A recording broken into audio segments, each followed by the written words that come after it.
always refer back to being a coach. There are characteristics of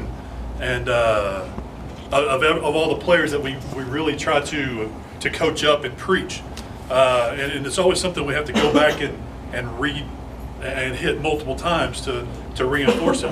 And what I was really proud about Matt was I didn't have to do any of that with him.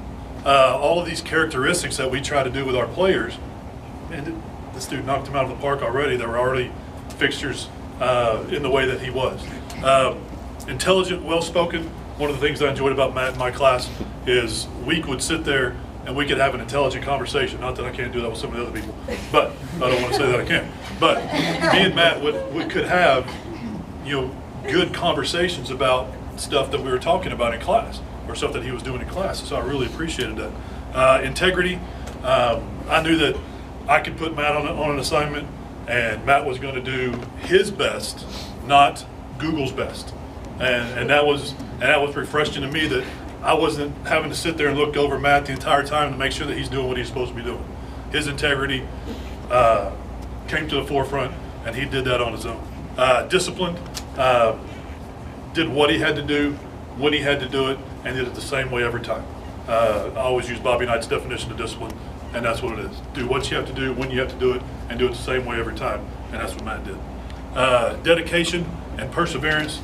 In basketball, I always used a phrase of push through. Whenever you face adversity, whenever you go through something difficult, you have to be able to push through that. And that's what Matt did. Did what he had to do, knocked it out of the park. As far as some of the things that some of his teachers said, he should consider public speaking or joining speech and debate in college. Matt shared with us how he came to Bridges. Like I said, very well spoken, very articulate. So something that you need to consider. Another teacher said, I always appreciated his cheerful attitude, respectfulness, and helpfulness. I am confident he will be successful in whatever he chooses to do. Another one, what a polite and personable young man. We really appreciate Matt sharing his story about his decision to recreate himself and to become an outstanding student and a great young man. He is a great example of a student who takes control and makes his own path.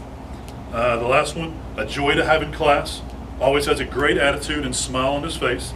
If he ever was having a bad day, he still worked and pushed through.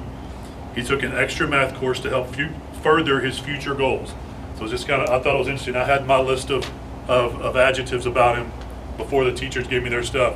And I thought a lot of this stuff was mirrored in what they said as well. So very, very consistent in who he is. So that's the good kind of stuff for that. A few questions that I like to ask. When did you come to Bridges? I started in August. Started in August. Yeah, okay. So the beginning of the school year. So what percentage did you come in with? 1550. 1550. Yeah. Okay. So I will tell you that he came in with 1,500%, 15 total classes that he had to have, and he worked at 25% a day from day one until he left my class Tuesday, Wednesday, whatever it was. So 25% a day. So he worked his tail off. What convinced you that Bridges was the right place for you? After I saw all my friends graduate from it, like Quinn, Casey graduated last year, and I saw that they just kind of flipped their life around, and I thought I'd do the same. The biggest challenge you overcame at Bridges? Oh, man. Essays, for sure. Yeah, essays, definitely. I'm not going to lie, I'm taking my master's right now. Essays are boogers. Yes. So, But he did overcome it. Yes, He did. of course. what is the next chapter of your story? I'm going to go get my basics done at TCC this next semester in January, and then I think I want to be a dentist. Okay. Nice. Yeah. You let me know when that happens. Me and Dennis don't get along, so I will gladly come to you. Yeah. So, first thing on your to-do list as a graduate, Oh man, find a job. find a job. Yeah, that's got to be number one. If it's a food restaurant, let me know. I will come visit you. All right, now just some little fun ones. Who is going to win the Super Bowl? Cowboys. There you go. I told you he was an intelligent, well-spoken person. No way.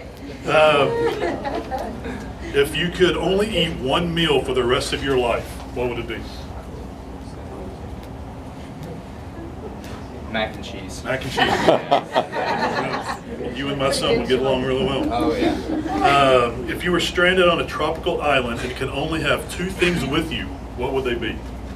Xbox TV. No electricity. Okay. It's okay. My dog, and Casey. Okay, so fair enough. You gotta have some command. All right, I asked him earlier, I said, if you could pick any theme song for your life, what would it be? And we were in class when I asked him this, and he said, "You're the best around." If you ever seen the Karate Kid movie when Ralph Macchio's going around do the tournaments, you're the best you could be. One of the lines in that song, which I thought was pretty telling. There's a line in there that says, "Nothing is going to keep me down."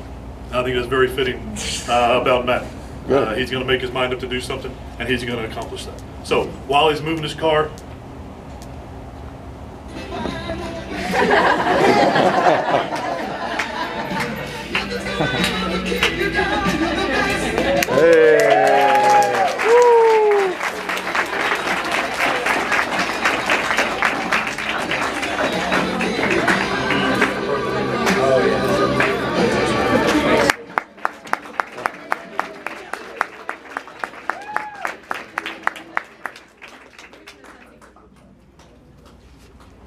Okay, Hayden, come on up. Last but certainly not least.